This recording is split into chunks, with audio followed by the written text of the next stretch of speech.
presented by Bidesi Lal Entertainment।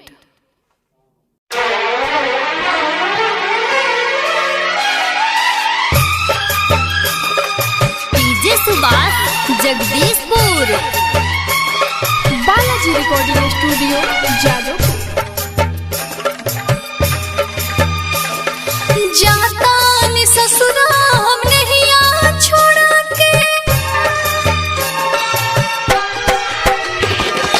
जाता नि ससुरा हम नहीं आ छोड़ा के, खुश रही ह तू अपन घरवा बसा के। ना करे बियाह भले मर जाई बूढ़ा के, जाता रे तो जोरे कबो मिलत रही है आके।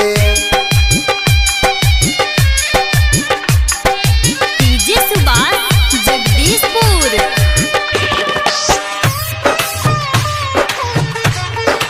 Balaji recording studio Jadavpur.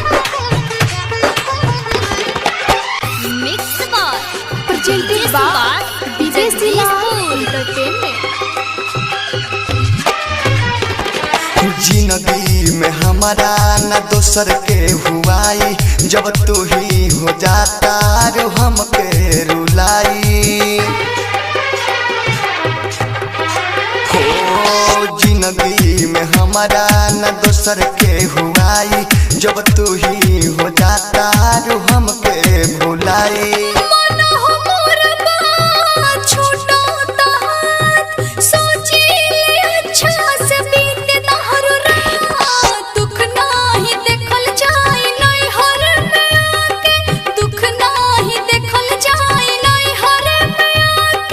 ना करे बियाह भले मर जाई बूढ़ा के, जाता रे तो जोरे कबो मिलत रही है आके।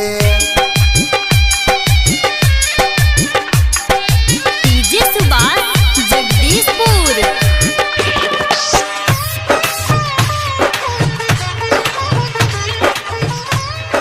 presented by Bidesi Lal Entertainment। Mix bar DJ Subhash Jagdishpur, तू रही हो डबल हमरा है मकेले, तू बुझलो हमरा हो प्यारे के खेले। हो तू रही हो डबल हमरा है मकेले, तू बुझलो हमरा तो प्यारे के खेले।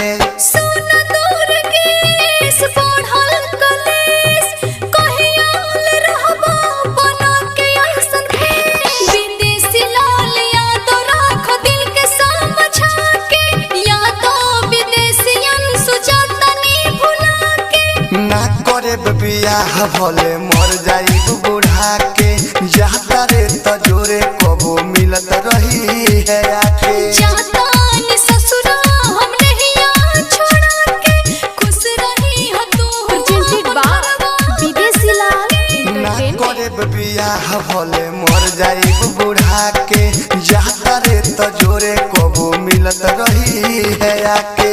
Balaji recording studio Jadavpur.